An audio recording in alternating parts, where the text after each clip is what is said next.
What is going on, ladies and gentlemen of the tribe, and welcome back to another Galaxy of Heroes video with me, a bold boy scribe. We are still on the topic of discussion of Relic Delta because it is on the very tip of everybody's tongue within the Star Wars Galaxy of Heroes universe. Now, if you have not watched my previous video on this, maybe go and refresh your memories. But essentially, in my last round of testing, what I was finding was some really it felt completely stupid and unbalanced. Why was I able to full auto Lord Vader with R7 Ewoks when there were R5 Lord Vader teams? And then R9 Ewoks could be R7 Lord Vader teams. And Relic 3 to Relic 5 Akbar lead with Princess Leia, Stormtrooper Han, Biggs and Lando. We're doing stupid stuff like beating Relic 0 Lord Vader and Jabba the Hutt. It felt wrong, okay? It felt wrong, it felt stupid, and it didn't seem to align with even the numbers that we were putting up. And I'll bring them up on the screen in a second. And it turns out, ladies and gentlemen, that they were wrong. It was wrong. Not because of the numbers suggested, even though I disagree with the numbers fundamentally and I don't actually want this change to go live. I'm just trying to make the best of a bad situation. When Friday came around and these changes came in, it wasn't done correctly. And this here is the difference that I'm talking about. Okay, so this original red was the very first levels of stat boosts that were going to go by Relic Delta. So if you had one relic difference, you do 20% more damage. But if you were down a relic level, you'd take 20% more damage. Or sorry, the damage that you deal will be 20% less. They moved it over to this yellow setup over here, which admittedly on the damage received is much better. The damage gained has jumped up for a Relic Delta of 4 and introduced new tier 5 for 200% more damage, or 3 times the damage output. Now, the problem is when they made this change, they messed it up. They messed it up. They didn't do this, which is what they thought they did. They didn't do this. Instead, what they ended up doing was lowering the survivability of the team and increase the damage that they received. So they essentially halved the health of the enemy teams, and they made them take a third more damage. So they took 30% more damage on top of whatever these numbers are, I'm assuming, and they gave them basically less survivability, so things were just walking it. Okay, so that has been kind of fixed now. So when I go in, my Relic 7 Ewoks won't take out Relic 5 Lord Vader teams. My Relic 9 Ewoks won't take out Relic 7 Lord Vader teams on full auto. And for that, I am happy. I'm happy because that was dumb. Alright? I agree maybe to a certain degree. Maybe there should be a little bit of a bonus if you're not on equal pairing in terms of relic levels. Maybe Relic 9 should be more valuable to the player base because it's so hard to achieve and yet it does very little in terms of actual gameplay benefits. But I didn't want that, where you just completely brain deads the entire game because I've got 2 more relic levels, I can just full auto any team that you set. That was stupid, right? That was stupid. Now, the problem is even after that change, there is still something funky going on with this setup right now. Currently, when I go in, if I've got a full Relic Delta, for some reason my units are just taking 1 damage, except for those occasions where we're getting exposes or thermal detonators or burning or something like that, right? Because that type of damage is considered to be you dealing damage to yourself and is not impacted by Relic Delta because you are always going to have 0 Delta with yourself, right? You can't be a different relic level to yourself. You are your own relic level. So that kind of made sense, right? It's like, okay, so your exposes are always going to deal the normal amount of damage it would normally deal. You know, within reason, right? So certain things like Lord Vader might be dealing 1 damage to me, but the dots that he's applying to the team are doing normal damage to me, right? And that sort of thing, right? So the problem is for some reason at the Relic Delta 4, all the incoming damage apart from that I'm taking is doing 1 damage. And whilst that is not saving teams, like I can't go in with a solo cup and be like, haha, you'll never kill me. They'll kill you in about 2 minutes because all of the exposed damage, all of the dot damage that is ramping up, is going to defeat you anyway, and you're not going to take turns. You're going to be ability blocked. You're going to be Order 66. You're going to be stunned.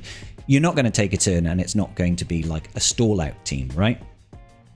So there's obviously a little bit of finangly weird stuff going on at the moment, because if we go back real quick, sorry, I hate to jump back and forth between this tab and this tab, but at a Relic Delta of 4, they should only be dealing 50% less damage. That doesn't 50% less damage of a Relic 7 Lord Vader should not be 1. Like that doesn't fly, that doesn't track. So, and it's not just Lord Vader, it's like every team that's doing that to me right now. If at the Relic Delta of 4, even back here when we had this 95% damage reduction, they were still doing more than 1 damage. You were doing anywhere between like 100 to 1,000 damage depending on the enemy and the ability, right? So there's definitely something funky going on here. I have informed CG about this change. The problem is this sort of, you know, messing around, it just wastes everybody's time, right? You know, it wastes I can't do valuable feedback if what we're experiencing right now is not what they're intending. Moreover, it wastes CG's time, because they're going to have to go back into the system now and they're going to have to fix the damage setups and all that sort of nonsense, and then we're going to have to start back from square one. So it means that, you know, since Friday, this testing has been useless, because, you know, obviously CG doesn't work weekends, I don't work weekends, you know, apart from the fact that, you know, maybe I'll stream or something like that, right? So I wouldn't expect them to be going in and making constant updates to this. That's unreasonable, right? But it means we have just wasted a couple of days. On the plus side, because I like to find a silver lining to every single thing that we do in this game, ladies and gentlemen, on the plus side, at least we found this before it went live. You imagine if, like, Relic Delta, rightfully or wrongly, doesn't exactly have a positive position within the community as we talk about it right now. If it was to launch in an incredibly bugged state, it would have landed even worse. Now, in terms of when we can expect to see this drop, don't know. I don't know. They have said a couple of things, like, I don't know if I went over this in the current video, the last video I did, but Conquest is obviously a big concern. Conquest relic levels are being adjusted. So essentially, if you're in hard mode Conquest, Sector 1 will be Relic 4, Sectors 2 through 5 will all be capped at Relic 5. Now, this doesn't solve all of our issues, because obviously we get a lot of feats within Conquest that are apply 300 dots, apply disarm 15 times, apply armor shred 30 times, that sort of thing, right? Where you have to apply a debuff to the enemy, and a lot of these debuffs require you to deal damage. And the problem is if you actually, for example, armor shred, if you try to use an ability with armor shred and you defeat the opponent, it doesn't count as applying armor shred. It has to actually, you know, go all the way through. So if you are operating within Conquest and you say you've got Relic 9 unit, say you've got CX2 at Relic 9, and he's your only character that can apply disarm. Sure, you could invest in Santi or something like that, right? But just imagine they're all really high relics, and every time you try to use that ability, you just one-shot the enemy. It's going to drag out Conquest. I don't think it will ever, like, fully lock you out from being able to do those feats, because ultimately you will be able to find things like, oh, a damage immune unit, like a Droideker that's rolled up into damage immunity, or you'd be able to find something, I don't know, a way to burn down your stamina. The thing is we shouldn't have to have a problematic Conquest experience in order to finish our feats. It shouldn't be painful because of a game change, right? We should be able to do it reasonably. Now, I know CG is looking into solutions or potential solutions for the Conquest issue with Relic Delta, but I do not have any answers for you as to what that might be. So, the Conquest relic level adjustment is a positive move. On the plus side, it should make it easier for people to actually go through in terms of just defeating units, right? Because a lot of people are going to have at least a Relic 5. If you're in hard mode Conquest, if you've got Relic 6 or Relic 7, you're now going to be benefiting from Relic Delta, making that PvE game mode a little bit more manageable and quicker to go through, less time staring at our phones or at the PC client, and that is just a good thing all around, right? We like to be able to blitz through stuff. So, concerns about some of the feats, positive sides, at least it's not going to be difficult for newer players within hard mode to try and break through Sector 5. It's not like the Relic 8 anymore, because that was the original, that's how it is originally. Sector 5, Relic 8 characters, that could be potentially very, very detrimental to the player base. Now, CG is not just lowering the relic levels and calling it quits and just being like, do, all done, all done, let's move on to the next issue. They are going to boost the stats of those characters. Now, this isn't necessarily a bad thing, ladies and gentlemen. We already talked about, you know, how we don't want to be one-tapping. All they're doing is they're bringing their stats to be on parity to where they were at Relic 8, whilst leaving them at Relic 5, so that we don't essentially get extremely penalized by Relic Delta. So it's going to be just as hard, but the enemy will have lower relic levels. A couple of things that we did have questioned within my Discord. If you have questions for testing of Relic Delta, please do click the link in the chat below. Join my Discord. I try to answer as many questions I possibly can there. I'm freely available all the time. You can slide into my DMs as well. Just make sure you buy me a drink first. Where was I going with that one?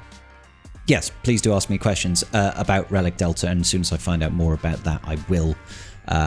I'll be the first person to tell you guys as soon as I possibly can, right? Now, there are a couple of things that were raised in my Discord, such as, what about summoned units?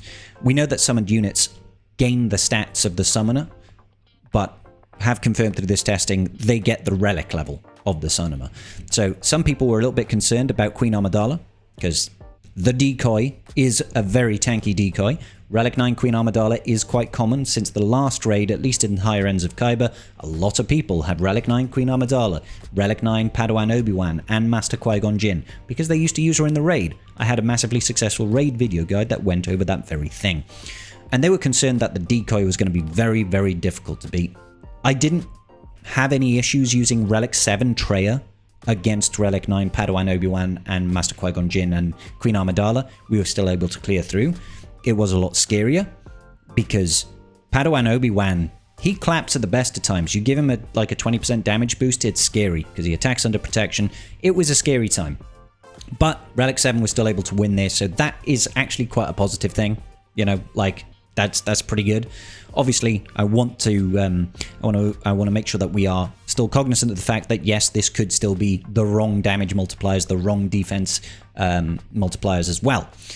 So there is that side of things as well. Other game modes that we were going to be seeing, stuff like Conquest, pretty much it's going to be a net benefit. Any of the PvE stuff is going to be a net benefit to us because in TB, for example, the barrier to entry will be the relic level requirement of the planet. So phase 1, first round of planets is Relic 5. You have to be minimum Relic 5 to enter. If you're going in with Relic 7, 8, 9 characters, you're going to be positively benefiting from Relic Delta in that instance, right? Same for like the unlock planets. You need to have Relic 7 to unlock Zepho. If you've got Relic 8 or Relic 9 on your Jedi Knight Cal Kestis or your Seer Junda, you're going to be benefiting from that sort of thing, right? So PvE in general, apart from Conquest being a little bit icky-sticky, is going to be great. Proving Grounds in particular, apparently they're all Relic 3 in terms of their relic levels, so it should be a whole lot easier to get through Proving Grounds, which is a great positive move. I've never been able to play Proving Grounds, but I've had hundreds of people ask me for guides on Proving Grounds in the past, and I haven't been able to test it. So this should be easier because you should be able to get massive additional damage boosts and damage reduction coming in if you're going in, Relic 5, 6, 7, 8, 9. That will be very, very useful to you. In fact, you only need to be Relic 8 to gain the big benefits right now. What else? What else can I say? Well, basically, we're not done testing, guys. We're not done testing. We think that this is going to come to the game sometime in the next 6 weeks. This is me. This is not CG. CG have not confirmed the date. Sometimes in the next 6 weeks. I'm pretty sure they said it will go live sometime during Stranger's Conquest, his first conquest, but Relic Delta will not be active for Stranger's Conquest because they don't want to mess with things halfway through a conquest. Okay, so whether that means it goes for the second or the third round of Stranger's Conquest, or if they just ignore Stranger's Conquest completely and wait till whatever we get after the Stranger in Conquest, is yet to be seen. Need some clarity from CG on that one, and I will let you guys know as soon as I possibly can.